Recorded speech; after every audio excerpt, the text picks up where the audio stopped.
to Kelly, but no Wrighty, and what a week for him to miss. No matter, I will have three esteemed guests to look back on Arsenal's triumph at Stamford Bridge. One goal was all that was needed against Chelsea to keep them top of the table.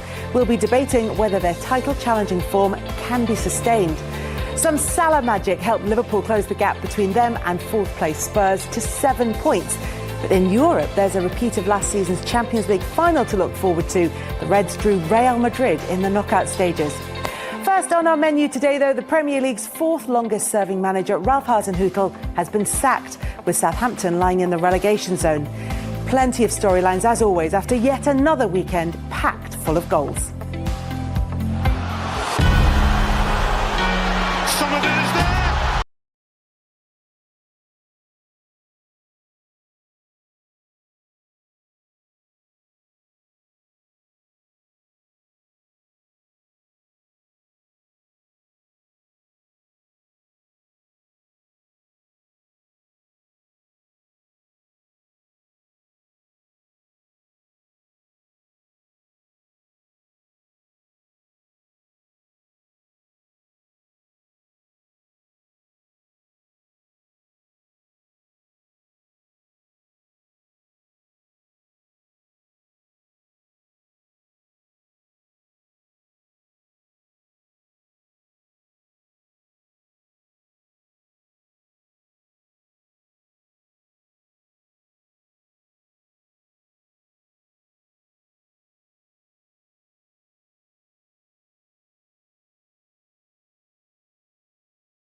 Newcastle 4. And that was it for Ralph Hasenhüttl as Southampton manager. The club released this statement as they released their manager.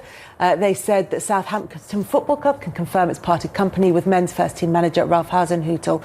They say that he was appointed in December 2018, but departs having made a significant contribution to the club, overseeing some memorable results and playing a key role in the development of our club infrastructure, identity and playing squad. This now is an appropriate time to make a change, but everyone at the club would like to express their sincere thanks to Ralph for all of his efforts, as well as the unwavering commitment he's shown throughout his time as manager. But results have not been going Southampton's way of late, and this season they find themselves inside the relegation places. They're in the bottom three, following on from Leicester's win, which dropped them into the relegation places. It's still quite close at the bottom, but to get the thoughts of the guest on this, I can tell you we're joined by Tim Sherwood, by Maya Quadra, and by Quadra, apologies, and by Darren Lewis as well.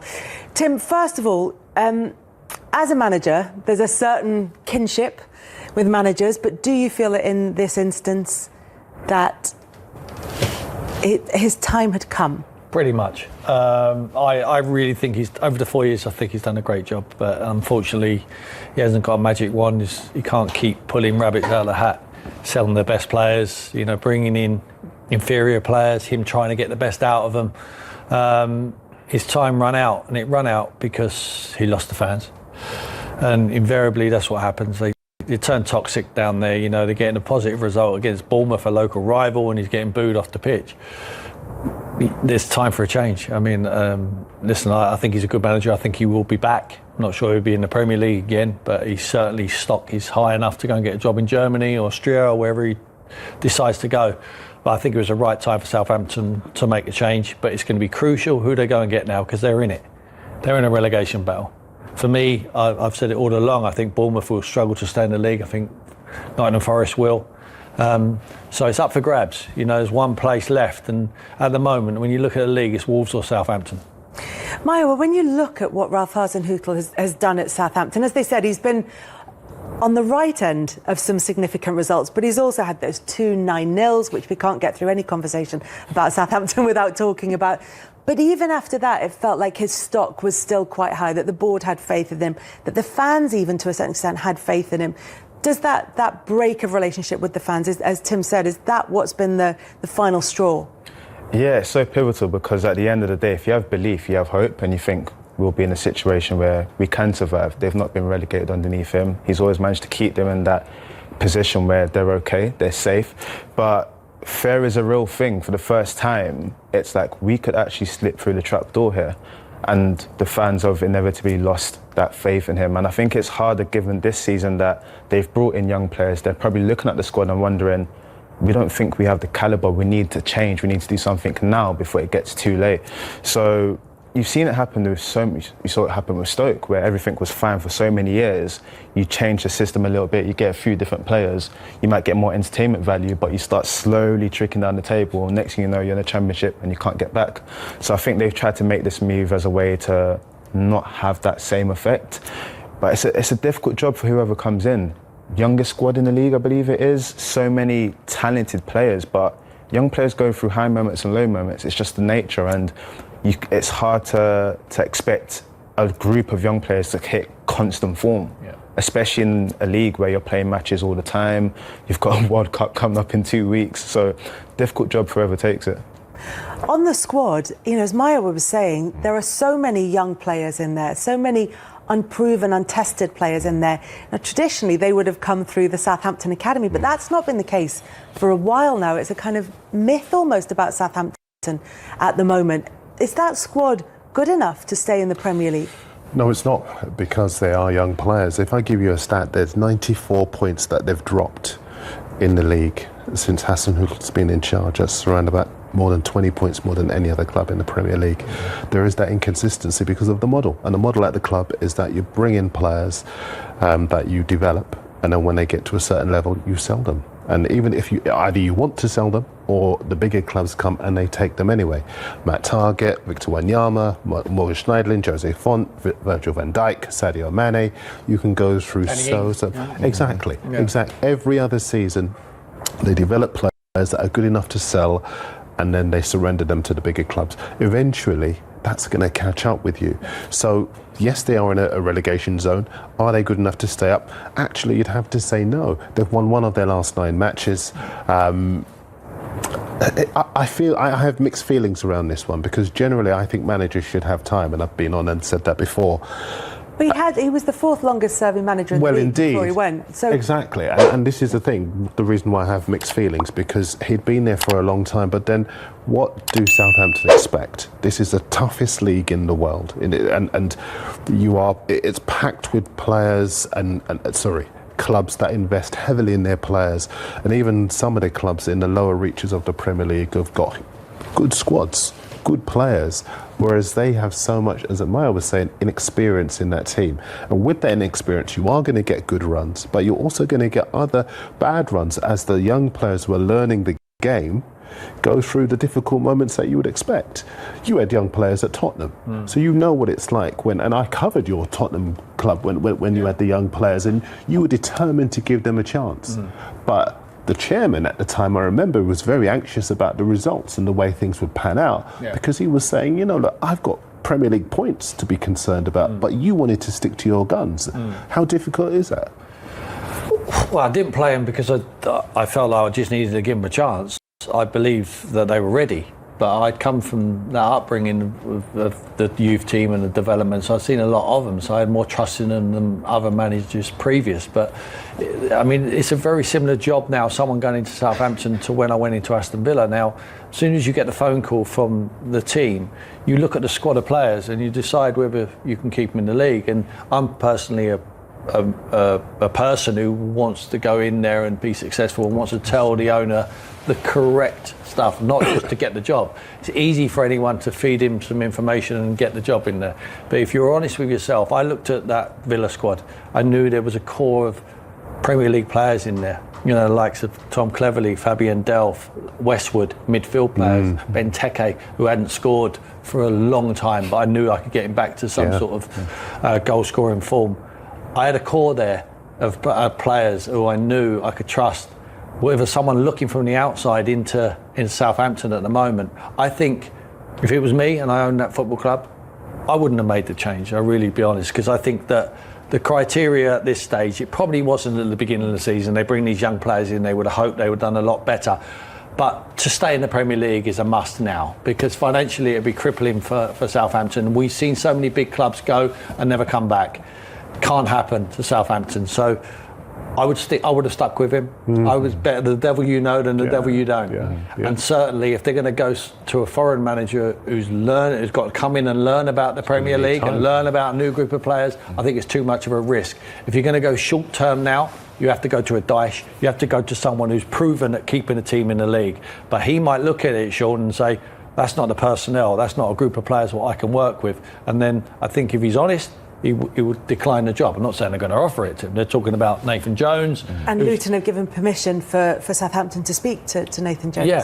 See, it makes more sense because he doesn't know the Premier League. No. He knows nothing about the Premier League. It's almost a different sport to the Championship, where he's been successful at a small club, and helped him bring up. It is a fairy tale. It's a Cinderella story. And brilliant. He works with the players who cost nothing and develops into something. Yeah, that's old school. That's old Southampton. Exactly. At the moment, guys, stay in the Premier League. But if they're young, and if they are developing players, and that's his skill set, can you, even if you don't agree with it, can you see Southampton's logic there, thinking this is a manager who develops young players? Absolutely, it's a Cinderella story. It's the fairy tale. We can do this. They did it to me at Aston Villa. In the season I kept them in the league, the following season they signed their own players. A lot of them players went on to be very good players, but they got rid of the core. I used to use the analogy, they got rid of the foundation, they got rid of the Christmas tree, and they wanted to put the decorations on it. It's impossible to do. So listen, guys, you need to trust me. I'm the manager. Let's do this. I mean, I think it's a real difficult job for them to stay in the league now. I think it's a good job because, like I said, I think there's only one place up for relegation. Listen, I'm Bournemouth fans and Forest fans will hope I'm wrong. But I think when I look at it, over the period of the season, I think they're really going to struggle to stay in the league. So there's one place. At the moment, you look at another team who's going to struggle, and that has to be Wolves. Leicester have picked up now. So if I was going in there and I was very honest, I would say it's between us and Wolves. I would back myself to do the job. There's a nice quirk, with Nathan Jones, in that his old club Stoke are the last opponents potentially that he faces as Luton manager in midweek before he takes the Southampton job, if that all goes through. Sorry, Mayo, you were saying? I was going to say, for me, it's just a really odd situation, because I think to when Hodgson left Palace, that was 4 years, I believe, of Premier League stability. We don't expect to go anywhere high, but we're cool. We're going to try something different now. But there was a firm finish before trying something new. People thought that Vieira would get relegated straight away. He came in with something different. They managed to move in the right direction. With this, the young players, it's always been a thing, but they signed a lot of young players. They had new sort of director come in at the beginning of the season. They spent big money. Lavia was 40 million for a player that's not played in the Premier League before. That's a specific route to go down, and then not trust this person after a few months. So if this was your direction you're going to go in, why have you not let him either finish this, or why didn't you bring someone else who'd be able to bring this to life? Because now Nathan Jones is going to come in. Yes, he's great at upselling players, but this is a very, very different situation than he's used to. Absolutely. You're going to have to do that whilst trying to battle going through the trap door. Yeah. You're going to do that against teams where teams smell blood in you, essentially. And as we've mentioned, yes, the Championship's 2 times a week. Premier League's a very different proposition. After World Cup, people are going to have the ability to actually go and spend more. Is his player recruitment going to be what it needs to be to keep them in the league? He might think, okay, I might get this player from the Championship. Yeah. When you, like you said, with your situation, you need Premier League proven stars. Yeah. Who's going to make that move to Southampton knowing that they could be going down? It's a very... Well, it might not be the model what you want long term as owners, but for the short term, it has to be to stay in the league. Yeah. And to stay in the league, you need that experience. Like if you look at Vieira, for instance, knows all about the Premier League. Yeah. He's played in it for 100 years. I mean, he was at Man City. He knows all about it. He's watched it. He's watched it very close hand, and he's got that experience. He's a hybrid between De Boer, who's someone who was going to take him to relegation, and Roy Hodgson. So there's a mix. There's a mix of it, and he knows you need the mix in the Premier League. Someone who knows the league, whereas Nathan Jones, good luck to him, might be a fantastic coach, but he's going to need to be. It's interesting timing as well, because there's a World Cup coming up, you might have noticed, in a couple of weeks' time. But one more round of games for everybody. For Southampton, that's going to be Liverpool next week. but they've only got at most like a couple of players who are going to be going to the World Cup. So anybody who comes in has got that time. They've got the players. Yeah, they do have the time. I think You've got the time, but we've got the players because, again, I'm repeating what you two have been saying, but the players that you're going to need to stay up are going to be at odds with what the club's philosophy is. So it could well be that they're going to have to rip that philosophy up and change from being a club prepared to bring in young talent, give them their head, sell big, and bring in experienced talents, all of whom, if they come in, they're going to want decent contracts because they know the perilous club position that the club is in. So suddenly you've got players who could be given an opportunity in the top flight. That progress is going to be stunted because you've got a team with the experience and the leadership to be able to keep you in the Premier League. It's a very, very difficult quandary that the club find themselves in. I think they have the slight issue of, as you always mention with clubs in this sort of position and table, you need a goal scorer. You need someone who's going to pick the back of the net. I remember for years, Glenn Murray, no matter what anyone thinks about him, he guarantee you 9 to 10 goals, and that's what you need. They haven't got that. They had Brozier last season who might start the season on fire and put numbers down. It did tear off a little bit. But it doesn't seem that they have a threat to score goals. And again, he was a young player who came in, was given his head. And Ward-Prowse isn't getting the goals that he got last season as well. And he's putting the crosses in, but there's no Breuer there to convert so them. It's up to the manager who comes in to find a solution to that. You know, when I went in at Villa, they never had a goal scorer. You know, it was 3 months. Benteke hadn't scored for 3 months, so everyone's saying we haven't got a goal scorer. But it's up to the manager who goes in to recognise a goal scorer and play to the style what suits them. You're around now. Would you take it? Who? You. Would I take? Would you take it? The Southampton job? I ain't getting offered it, but you never know. You never know. Do I think I could keep them in the league? Yeah. I really don't know. If I was honest, I would say I wouldn't be as sure as I was when I went to Aston Villa with the group of players what they had. Can we rule you out then? Let's rule me out before I rule me. Before I'm ruled in, we're ruling me out. I tell you, that's what Darren said there about having a quandary. I was like, we haven't got a quandary, we've got a quadri. Not a quandary, we've got the studio. Wrighty isn't here though as part of our tribe today, but he'll have enjoyed Arsenal's performance. A 1-0 victory for them, just a goal to get past Chelsea. But again, another really important performance, a really important victory. Should we take them seriously as title contenders?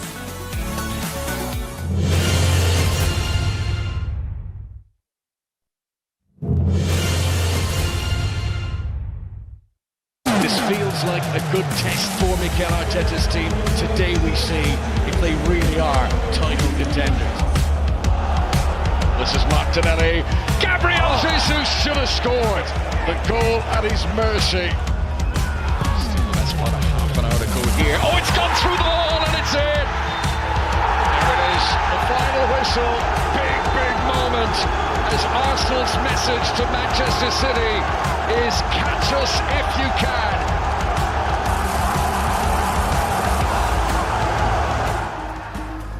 And that win for Arsenal means that they end the weekend again top of the Premier League table. They are 2 points clear of Manchester City and they're looking very comfortable. Chelsea, meanwhile, after that defeat, are on 21 points. They are 13 points behind the league leaders, but only 5 points behind Tottenham and fourth spot. For Arsenal, though, they are top of the pile once again at the end of the weekend, and Mikel Arteta was asked if they're serious title challengers. Do something. Just look at the last 6 years what Manchester City has done. With the best man in the world, with the best team in the world, they've shown it consistently in every single competition. And we have to be very, very respectful of that. We are getting much better as a team. We are competing much better. We are getting really good results right now. But this is a long shot. I think you're in contention. We are today. But in football today and tomorrow is very difficult. So let's enjoy tonight.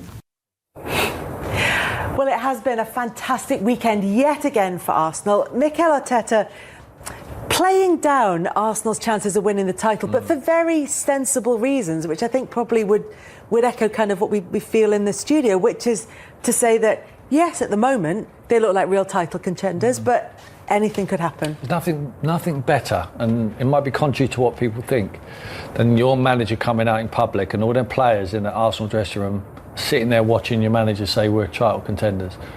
They want to hear that. You really do. A lot of people might say, well, it puts more pressure on. That's what you're in the game for. You're in the game for this pressure, not pressure finishing in the top 4 anymore for Arsenal. They got so close and they blew it last year. They got an opportunity here to win the title. Now, do I think they're going to do it? No, because I think Man City are so strong. They've got Haaland, which makes them even stronger. Like Mikel said there, they've got Pep Guardiola, who's the best manager in the world. But they're in it. They're in it. And, we're after 15 games at the top of the league. And will they strengthen again? They've got to win one more game. They go into Christmas top of the league. Why shouldn't they strengthen? But I tell you a good indication of why I don't think. Their 2 best players are Zinchenko and Jesus, and they've come from Man City. It says everything. The City are just a level above everyone. But if you can just stay in there, I think they're built with different stuff now. I think he has put this team together. I think the style is magnificent. They're brave. They trust him. And the camaraderie there, you see him after the game. Yeah. It's easy to have that camaraderie when you win every week. But the togetherness of the group, you can almost close your eyes and pick their team. You know exactly where they are. He's got a system what suits that group of players. And I think he's going in the right direction. Why not? It's more about the challenge, isn't it? Rather than actually aiming for the title and thinking we're favourites to win this. And staying in it next weekend, going into the break for the World Cup, is so big for Arsenal. It's massive, but Tim just said the word there. They have an opportunity.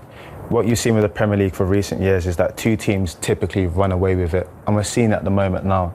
These are 2 teams that are the standard bearers of the league. I can't count many teams that would want to play Arsenal.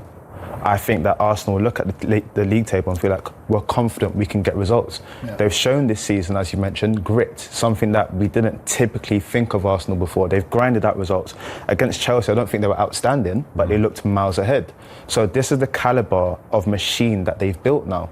And you're going into a World Cup where you've got this club that's exciting, young players, there's a real balance there. There's so many players that will look at that team and be like, I like what they've got going on. I might, don't call them, call Arteta. I might want to go there instead. So the opportunity is there. When Leicester won the league, they sniffed the opportunity. When Spurs have been in contention, they sniffed the opportunity. A challenge doesn't mean you're going to win the league, but as you've mentioned, how long can you be in contention? If you keep winning games and City are playing, chasing up to you, you never know how long this can go for, but they are a really good side. I was really impressed by what I saw because so many of those profiles, I look at people like Xhaka, like completely reformed. You look at someone like Ben White playing right back, world-class performance. Everything works so well. And when you look at them compared to Chelsea and where Chelsea were after the win Champions League, you would have never thought this would be the situation where one team is challenging for a title and the other one looks in the wilderness. But of course this season is unlike any other, and it's a different experience for most players other than those who play in the Africa Cup of Nations, because they're used to these season-long breaks for international competitions. But for Arsenal, is this a good time to have a break to kind of get their players, or do they want to keep that momentum going? They would want to keep playing as long as they could into the season, wouldn't they? That's such a good question, Kelly, because I think when you see the end of games where they're celebrating, I've heard some nonsense about they're over-celebrating and it's only Fulham or it's only this club or it's only that club. But the fact is that they're building up momentum. Every game they chalk off, particularly the games where people believe they're going to come unstuck. They're managing to get the win, defy the critics and build up. Keep, obviously, in that position, and you gave the stat the other day that no team with their points at this stage of the season has ever finished outside the top 2, which is just a frightening stat. They all but one have won it, I think. Newcastle are the only one that didn't win in 95-96, so they got a great chance. But the problem is that City have been the course, they've been the distance. Thank you guys behind the scenes for helping me out with this. But they're going great guns and they're staying in there, and I think the consistency of the recruitment is being key. Tim will talk to this far better than me, but you can see at Arsenal a club that is on the same page in terms of bringing the players in terms of the profile of the players that they want. The young players who are going to hang on the manager's every word rather than older players who feel they'd seen it and done it, and they backed him to get those players out last season, and the documentary of course gave us the context of that. I think they've got a great shout. What I do think they need is another midfielder. just in case they get an injury to Partey. I'd like to see them get more up front so that if they were to lose Jesus, they would have someone else to come in and maybe pick up the baton. And Jesus as well, he needs to start scoring again because he hasn't scored now for 7 games in a row. If he can get among the goals and they can get those players in, I don't think they'll win it. I think City will win it, but I think they'll be there at the end. On that though as well, I feel like if they can put together winning streaks, that would be the difference, because we've seen it with City, we've seen it with Liverpool, these crazy 10, 11 game winning streaks where before the game was even played, they've won the game essentially. That is the difference, because we've seen it where there might be a draw and then City will go and win the game. And as we said, it's been a compressed fixture list. You never know what your opponent's going to do. We've seen City vulnerable this year at various different points. So they are within this title race. I know some of their fans will probably shy away from it because they think humiliation is coming, but there's nothing wrong with being in a race. The only thing I'd add to that is that City, October, November, December, January, City really go into overdrive and they do put together those runs. But not only do they put together those runs, they score 3s and 4s. I think they scored 4 goals or more on 17 occasions or something ridiculous last season, and they can do that. But if Arsenal keep winning, the 3 points obviously means that they're within range and they can do something. I believe they can win it. I think in that dressing room, Kelly, the players think they can win it. They got more belief than the fans, than the pundits, than anyone. They really trust each other. They know they're going to need a little bit of luck. I've been in that position before, when someone at the top is so far ahead and won it for so many years. Manchester United, the team who we chased down, we believed in the dressing room and our manager believed that we would win the league. No one else gave us a chance, but we managed to do it. I think Arsenal can manage to do it. I think, you know why? Because it's that element of trust, what he gives to his players, the way he sets them out with that brave mentality to go toe-to-toe with who they play. They played in that North London derby and they give Tottenham a footballing lesson. They go to Chelsea at the Bridge, they play on the front foot. They dictate the game, control the football match is what he's looking for all of the time. Trust the process. I think this guy is taking them there. I think they trust the manager and the manager trusts the players, so why not? They just need to stay in it for as long as they possibly can. Sorry, you don't mind if I ask? Never. Never mind. I do. You'd like to put your question through me, I'll ask him. Well, Blackburn, when did you start to believe you could win? Well, we thought we could in the dressing room. We finished 4th in the first year, then we finished 2nd, and I think that year we believe we can go one step further. But everyone else was still saying, well, no, it's be very difficult to beat this Man United team. They beat everyone, you know, the superstars. But we believed it, and we never listened to the noise. Yeah. We didn't listen to everyone. We listened to our manager, who's been course and distance, who's done it before. The difference is, these Arsenal teams, they bought experience now of winners. You know, the likes of Zinchenko, the likes of Jesus, who I mentioned, they've done it. They know how to go over the line. I don't think their squad is as weak as what we think. I really don't. I do think they need to go and buy 3 players, and it's who you get. It doesn't have to be a fortune. It's about who you're going to get, and keep their players fit is a key solution to it. I think we managed to do that. Keep our 11. We fancied our 11 could beat anyone, and I think we kept them fit enough for a long period of time to get us in the hunt for the championship. And I think that's what Mikel will be looking for. You can't write it off. He has to give him that belief. It's so good to hear a manager come out and put pressure on his dressing room like that, because them boys will be able to deal with it. That's what they're in the game for. It's about pressure. I like the depth point, because I remember against Forest, Reece Nelson, someone we hadn't seen for ages, comes in, gets 2 goals. Smith Rowe last season got double figures. We haven't seen much of him because he's come back for injury. If he finds that form again, you're laughing. Saka, people said that he didn't start off too well. He's cooking again. The squad's been managed really well, and they've done really well around the injuries they've had as well. And I know we're giving Arteta credit for what he's done with his players, but I think you have to give the club credit as well, because we talk about managers and trusting the process. There's been so many times in this tenure where you thought the curtain calls here, it's time to call it, but they stuck through it. He made the difficult decisions, he rode out the negative hard part, and they're reaping the benefits right now of being in a position where they are legitimate title contenders, which is something many people would have never thought would have happened this quickly.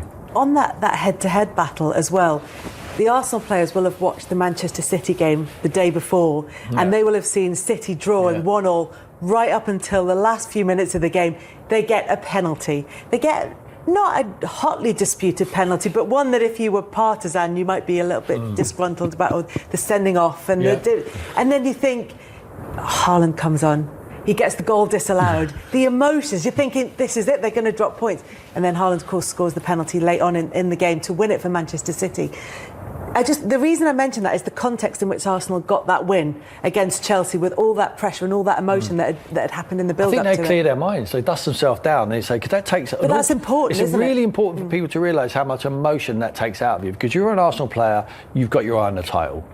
No, forget about the noise of we've not got no chance. In that dressing room, they believe they can win it. Yeah. They're watching Man City and they're saying, any point, no matter if it's now or later on in the season, we'll take a drop point because that pushes us away.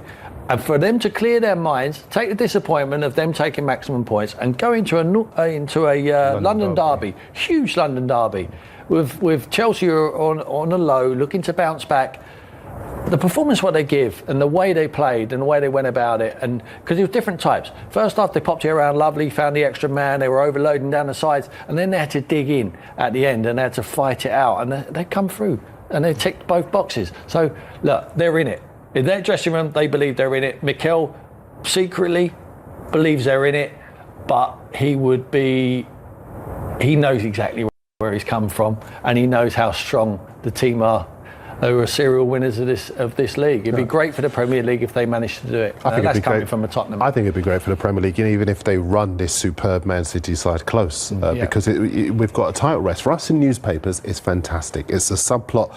We thought it was going to be a procession. Suddenly we've got a title race, but it's not. The student. Absolutely, the master versus the student. All of the subplots that we thought, of all the subplots we thought we would have, we didn't think it would be the apprentice against the master, but suddenly that's what we've got. You might be able to do this instead of me. if it's not them, Darren, if it's not Arsenal, have we not got a title race?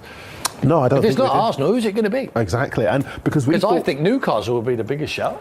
Well, and the reason I say that, not because they're in third position, of course because they're in third, but come January, because there's no Champions League, there's no Europa League, they're going to strengthen, they're going to be third if they win this weekend, they'll be at least third going into Christmas. There's an opportunity. Well, do you know what? I think you make a great point. For both teams, Arsenal and Newcastle, I think about Spurs in, I think it was 2011, you might be able to correct me. But Harry Redknapp had them within range at the turn of the year. He goes into the January transfer window, he says, I want Carlos Tevez, I want Gary Cahill. And instead he gets Ryan Nelson and he gets Luis Saha. And they fall away. And when I talk about the window in January, that's what I'm talking about. If you are within range, you've got to bring in quality. If you have the opportunity, you've got to take it, because you don't know whether that opportunity will come again. And obviously Liverpool having a poor season, Man United are not where they want to be yet, and Chelsea were alarmingly poor yesterday, and I think they're quite some way away. So Newcastle have got a real chance to be ahead of where they wanted to be, or where they expected to be, if they were to go big in the transfer window and bring in another striker who can maybe give them 15, 20 goals. I like Osimhen, I like Sesko. There are so many good players in the window. If they can bring in a striker and another midfielder, they've got a real chance of building on what you're saying. There's two things that make me smile about this. It's that if you look at Newcastle and Arsenal and you look at sort of the market of players they'll be looking at, it's probably the same market, which makes it really interesting, because it's, do you go for the proposition on this side, or do you go for the proposition on that side? Because they're both very different places at the moment, both exciting. At the same time, you've got a World Cup, and we've seen it many a time where you see a World Cup, stand-up performers, get the big move, and not the right signing. So you have to be really careful. This is where your recruitment people in your team make the big bucks, because you have to get the right profile for what Arteta's looking for what Eddie Howe's looking for. And I guess in Newcastle's situation, it's so interesting because their early recruitment was very different to what they're going to shift to now. So it'll be interesting to watch both those teams operate in January and see how far they can actually go. But it is a good shout to put Newcastle just a dark horse maybe. There's always a risk, though, in the transfer market. Chelsea took a bit of a risk in bringing in a former Arsenal player, and some people might have thought that he would be the key player. It was his time to shine yesterday, wasn't it, Maiwa? It was supposed to be, but the lights were a bit bright, unfortunately. This is not... Today is the day was your prediction. It's your day of reckoning. Yeah, exactly. I think I got the day wrong on that one, to be fair. It was. It didn't work out for him, did it? It didn't. And there's a lot been made of the number of touches that Aubameyang had in the game. Now, if you're Erling Haaland, you might have that number of touches and score 2 goals. Yeah. If you're Pierre-Emerick Aubameyang, I can't speak today. If you're Pierre-Emerick Aubameyang, not necessarily going to be the case. It was about his all-over contribution rather than number of touches. 100%. I think when you're looking at where Chelsea are now, with our record against Arsenal in recent years, with just how we are as a team, you're looking at the team and you're thinking someone needs to stand up today and put a count. Ultimately, you look at the person that was the former captain of that team, you are a striker, I need you to show something. And that performance, it wasn't a performance of what you would expect from Aubameyang. It's ironic because when you speak to Arsenal fans, they'll tell you, we've seen this performance far too many times in big moments from Aubameyang, and that was the sort of sticky position about bringing someone like him in, because he has shown that this can be what happens. You look at the performance yesterday, or just in general, like 1 goal in the last 6 appearances, it's not what you need a Chelsea striker. If we go back to last season, it was at 8 touches. Lukaku did 7 touches, and the whole fan base lost their rag because this is not what we expect of a striker. So it wasn't great, but the whole team wasn't great. You made the point about how Arsenal played in the first half. 4 passes, they're taking a shot at goal.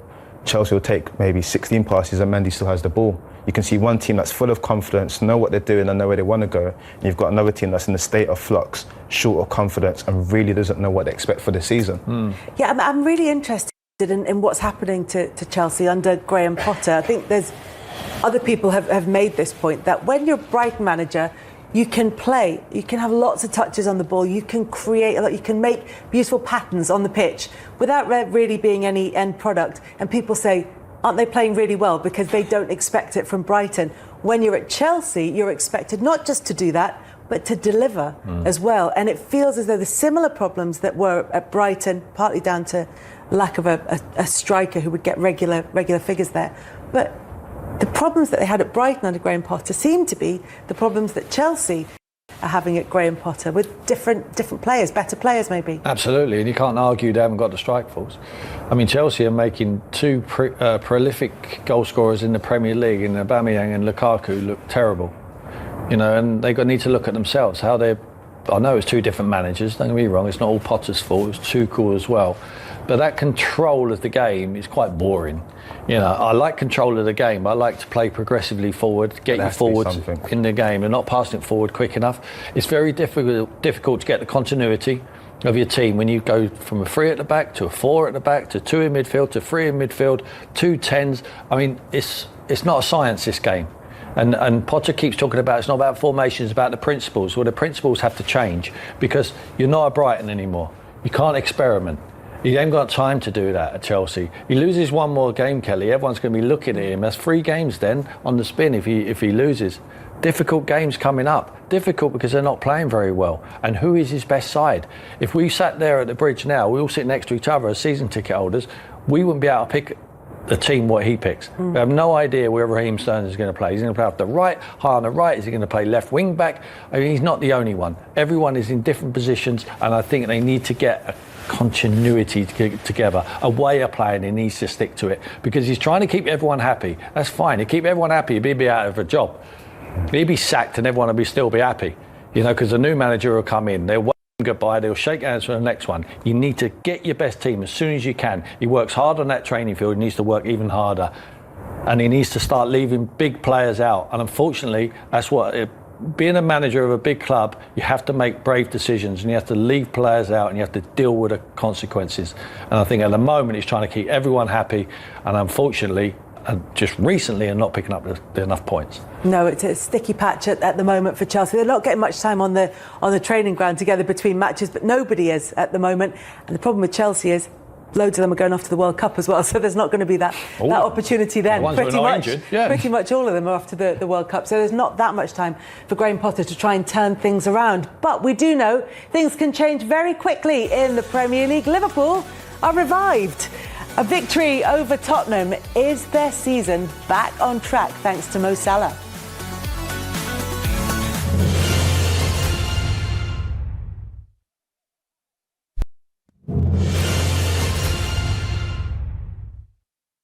This is always a big day, but whose day will it be? They've had 2/3 of the possession in the early stages. This man's been dangerous. Nunez for Salah! It's first blood to Liverpool. Oh, a terrible mistake. Dyer exposed. Salah in. 2-0. Here he is again. Finding Kane, who finds the corner. Another day of thrilling ups and downs on Liverpool's roller coaster ride of a season. Tottenham 1, Liverpool 2. Now, before we talk about the prospects for Liverpool and Tottenham, the draw for the Champions League has been made. And of course, after the World Cup, that's going to be hugely significant in terms of how their season pans out. I mean, in some ways, you'd say that getting a difficult opponent and going out of the Champions League might help you further on in the Premier League season. But of course, they'll be wanting to compete on all fronts possible. So Chelsea have got Dortmund, Liverpool have got Real Madrid, Manchester City have got a good draw against Leipzig, and it's Milan for Tottenham Hotspur. And then in the Europa League, Manchester United have drawn Barcelona, which is just a mouth-watering tie. But that's going to be tricky for them because Barcelona seems to have a little bit of a bounce in their step at times this season. Look, for Liverpool and for Tottenham, they've got Real Madrid, they've got Milan in their games, and that's going to be significant afterwards. But judging on the game yesterday, what can we kind of expect from them when we come back from the break? Are Liverpool back then? Is that it, done and dusted, recovered from the Leeds defeat, everything gone, all rosy in the garden? Well, I've said their problem has been, not just now after 15 games, after 10 games this season in the Premier League has gone for them. They can't win it. They know how strong the Man City are, and its motivation has been their problem. When you're used to challenging for the title and lifting trophies like they've done, Champions League, Darren mentioned it, Premier League, for you to be out of it and so far adrift so early, where is the motivation? I think the motivation for them is the Champions League. I mean, they want a better draw than that, obviously. I mean, yesterday, the positive was that little man there, Mo Salah, who's back to his best. I mean, he was clinical.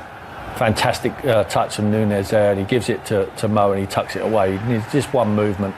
So he was the positive, but it was a scratchy result. I mean, the first half they played okay. It's the first away win of the season, which is incredible. But they dug in the end and they had to fight the result. They need to get the results because as much as the players might not want to be motivated to get into to fight for the championships, if they're not, Liverpool Football Club are not in the Champions League next season, which means their best chance at the moment, you would suggest, is to win the Champions League, which with a draw like Real Madrid is like incredibly hard. So the club must be in there because if they want to continue signing the best players will demand Champions League football. So they're in a dilemma at the moment, but positive result. On that point you've mentioned about the motivation, for some weird reason, that Madrid fixture for me is an interesting one because so against City, it's almost easier to pick yourself up for the big games because it's the big occasion. We need to be there. It's all of the smaller teams, that quote unquote smaller teams that they've struggled against. The Leeds result should never happen. All of the other results should never happen. So maybe with this tie, it's not the tie you want, but it's a big one. It's the fourth time in 6 seasons they're having to play each other. It's like, okay, well, we want a bit of revenge. As you mentioned, Mo Salah, like he still needs to get the revenge for everything that's happened. So maybe that might give them a bit of a boost that we've got nothing to play for. We have to give this everything. And sometimes giving that everything in those big games leaves you tired for the next one because you literally give everything. The City game, great example. That was one of their best performances of the season. Haaland was non-existent. What happened next game? Everyone's leggy, everyone's tired, you lose. So it'll be interesting to monitor how that up and down nature of their season goes when they're playing, whether it's the Big Six or Champions League games. But I think they will be hopeful that they could potentially do something to Madrid. I'm fascinated by the prospect of Nunez and Rudiger facing off. Madrid won't want Liverpool, by the way. Yeah, exactly. I mean, they're the last team they want to play as well. I mean, there's a lot. You could pick a few before Liverpool, so that is a nightmare time for both of them. And you talk about the history there when they beat them in the Champions League final, the one before last, Real Madrid, and it was the Sergio Ramos foul that caused Mo Salah to injure his shoulder, which if it didn't keep him out of the World Cup, but it stopped him performing to his best of his abilities at the World Cup. This time around, he's not going to the World Cup with Egypt. So he's got a month, 5 weeks to sit cool his heels just as he hits. Just going to be waiting for he is, and we say this about Haaland as well. Yeah. But there's also a sense with Haaland that he just stays consistently at this high level. With Salah, it feels like he's coming up that hill, he's got the momentum. And the last thing he wants to do is for it to grind to a halt. Yeah, absolutely. I mean, I was at the game. I was in a press conference yesterday, and Jurgen Klopp was talking about his insane numbers. And Salah, I think he's only failed to score in one of the last 7. The numbers here they all tell their own story. He is as near a guarantee of goals as you can get in the Premier League and in European football. And the finishes that we saw in the VT a second ago are vintage Salah. If you give him an opportunity to sniff out an opportunity, he will score those goals.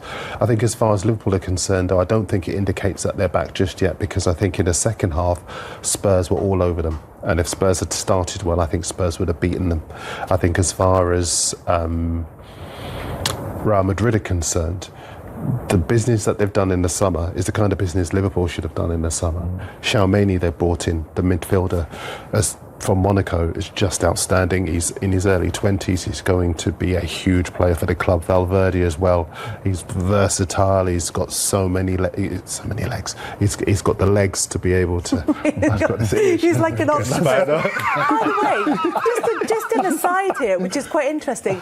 Octopi only use 2 of their legs, so effectively they have 2 legs and 6 arms when they crawl along the bottom of the ocean. There you go. So there. Helpful hints. Just in case you didn't know. And Rudiger as well. So they've improved the spine of the team. And I think as far as Thibaut Courtois is concerned, he's still one of the best goalkeepers in the world.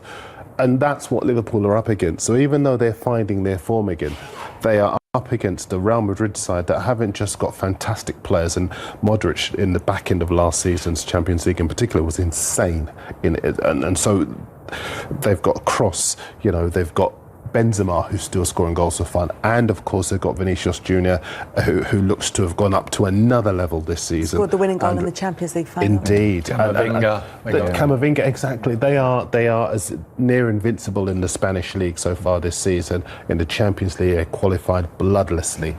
I think Liverpool have got a real problem against them. I know they'll raise their game, as you were saying, but this isn't just a top side, it's a top squad with all the business that Liverpool should have done and now need to do to even get to their level.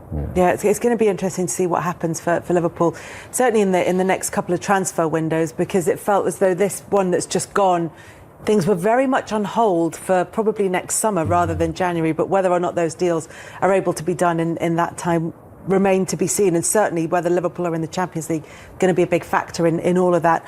What about Tottenham? I mean, if we can't read too much into that Liverpool result because of the issues with the performance, what do we read into Tottenham from that game? Because they lost the game, but certainly sounds particularly in the second half. Well, you continue to give teams a head start. You can't come back against them all. It's okay against the Bournemouths of this world, where you can come back because they're inferior. You give Liverpool a 2-goal start, it's very difficult. They tried in the second half. Liverpool usually give people a couple of goals. And we're not talking about, Conte, I heard Conte afterwards talking about Liverpool and their quality. That's the first away win of the season for Liverpool, so they're not beating anyone away from home. But they beat Tottenham, and they beat them convincingly in the first half. Second half, Tottenham come back, but they wait until they're down before they have a go. I don't like it, and I don't have to like it. I don't like the way they play.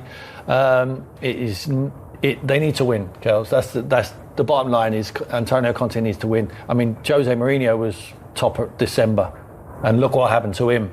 As soon as the results started to wane, the fans got on their back. You're hearing grumblings now. They got booed off at half time. They're not happy with what they're seeing. Kulusevski's a massive plus coming back. Harry Kane's still scoring, so great. But they need to start playing on the front foot, and they need to win the head-to-heads. They got outplayed at Chelsea, and they got a 95th minute equaliser. They got a football lesson against Arsenal. in the North London derby. Obviously, West Ham is a tricky game because it's a London derby and they drew that one. They get beat off Newcastle and an emerging side. They got beat at Old Trafford and they got beat yesterday. They need to win these head-to-heads, otherwise forget top 4. But just a quick one on that. I mean, he's always said that he hasn't got the squad he wants. He needs more than one window. He said that everywhere he goes. Well, that's a fair point. But to be fair, we saw in the VT Eric Dyer with he's attempting a header and it doesn't go. I don't think Eric Dyer is a centre half. I think he's a midfielder. He wants to sign Bastoni, the centre half at Inter Milan. Bastoni doesn't want to come. His contract is running down. I think they'll have another go in January. I think he's one of 2 centre halves that they need. I think they need a creative midfielder as well. A Tielemans, a Zaha maybe, one of those players in to just provide that kind of creativity in the final third. You do, though. You think they need that. I agree with you, Darren. Yeah. But what does The he manager think he doesn't needs? want that. Yeah. He had an opportunity to take Christian Eriksen back there. Christian Eriksen, he had it Inter Milan. He started him 13 times. He doesn't want the creativity. Some of the greatest players we've ever seen at Tottenham, Glenn Hoddle and Paul Gascoigne. They can't play for Antonio Conte. He doesn't want that type of player. He doesn't want that type of player. Yeah. That's not what he's looking for. What you're alluding to, Tim, with Conte, you live by the sword, you die by the sword. It's what you see is what you get. It's not going to change. This is how he is. This is how he operates. I remember there was a Chelsea game against City where we literally camped maybe 14 players, don't know how, 14 players on the line, and we lost 1-0, and I was like, what am I watching? It's just the way when I saw Perisic starting in the second striker role, I thought, that's unusual. Then I realised he probably doesn't want to start Mora there. So injuries do come into it, but he's not the calibre of man that's going to try and bring this creative spark into his team. The issue that he then has is, when they actually play attacking football, go on the front foot, they look half decent. Yeah. And you think to yourself, well, what would the lovely world be if you have a few of these players and did this all the time? Yeah. But it's not going to happen. No, but let me make with this point. I don't care how he plays as long as they win, and nor do the fans as long as they win. Yeah. But if they don't win, then they do care. I'll ask you this though: what is his expectation? Win a trophy. If he wins the Carabao Cup for Tottenham, he has had a success. He plays Tuesday night or Wednesday against. Perfect. Beautifully put. Thank you very much. Thank you, Tim. Thank you, Maya. Thank you very much to Darren as well. There is just one more round of Premier League fixtures before we get to the World Cup. And next week we'll be reflecting on all of them. They'll carry on. Bye-bye.